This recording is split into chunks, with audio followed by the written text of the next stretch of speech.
Soldaduskatik etorri eta lantegi baten topatu neba lana. Karborei barren ematiena. Eta hor hasi zen hortik aurrera nire langintza, sindikalgintza munduan. Bueno, lana topatu eta ia bezain laster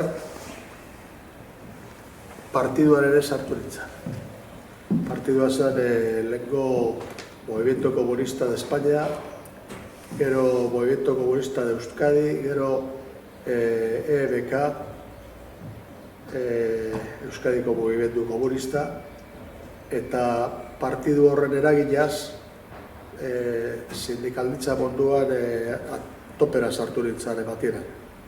Galderatze bat, EMKak nahiko indarra izan zuen, nahiko bentsate militante ugari eta indarra esan dukenik Durangon sasoi horretan, ezta? Ja 72an egon zan zu partidoko izan baino lehenago poliziakoek atxilotu zuten talde bat, ez dakite militanteak izango ziren edo... Bai. Durangoko lehenko militanteak. Bueno, ez danok, baina zelula batero jauzi izan, ezta? 72an. Zazpi lagun, bai, jauzi ziren. Vale. Eta, bueno, zu orduan bihurtzen zara EMKako militantea eta sindikalgintzan hasten zara lanean, ezta? Kontatu apur bat. Garai hartan Espainia mailan gaur egun Komisiones Obreras sindikatoak antolatuta zeukan bere oinarria. Bere oinarria zen lantegietan zegoen talde txiki batzuk negoziazioak aurrera eramateko arazoren bat egotekotan, lan sariaren igoera eskatuta, lan baldintzak hobetzea eskatuta, eta apurke talde txiki horiek lantegietan antolatuta zeudenak hasi ziren elkartzen eta estruktura egitura bat montatzen, ezta? Hori izan zen Espainia mailan Komisiones Obreras. Orduan, gugeuk horrekin horretan ez geunden, baina gura genuen antzerako bat egin Euskadi mailan. Ara Bizkaia, Gipuzkoa eta Nafarroa. Lau probintzia horietan, ezta? Eta hasi ginen, bai ezkerraldean, Bilbon, Basaurin, bazeuden talde batzu, nahiko indartsuak, Benduran aldean ere, geneukan Durangon, Matiena, Zaldibarren, Berrizen, Elorrizon, hor talde batzuk, eta bai Gipuzkoan, Araban eta Nafarroan, ezta? Nik gehiago ezagutzen nuena Matienakoa da.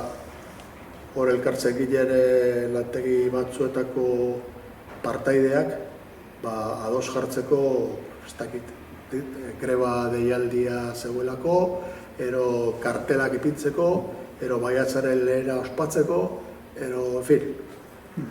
Eta gero apurka hasi zen talde horien koordinazioa. Bueno, oinarrizko elementua asanblada zen. Alde batetik batzarrak baziren oso gutxien artie, poliziak ez kulturatzeko, baina gero noizipein, igual hilero behin, ondoko basoetan, pinudietan, asanbladak egiten genituen, eta hor Durangaldeko batzutan gehiago, beste batzutan gutxiago, baina 40, 60, 80 pertsona ere elkartuta geunden, ezta? Orduan edozein konbokatoria, edozein deialdia aurrera eramateko bazan sistema oso erraza. Normalien batzarrak egiten ziren dobeketan. Orduan urrenko astelenien lantegi guztietan, lantegi guztietan, guk antolatuta gereukaren lantegietan, zegoen ja propaganda, hori izan metoda. Eta gero, goiko egituran, ja etxegoan asanbladarik, ze oso zaila izaten zan horako asanblada handia antolatzea, bat egin duen behin, baina horretaz gero egin duen perba. Goiko egituretan, bazegoan koordinazioa.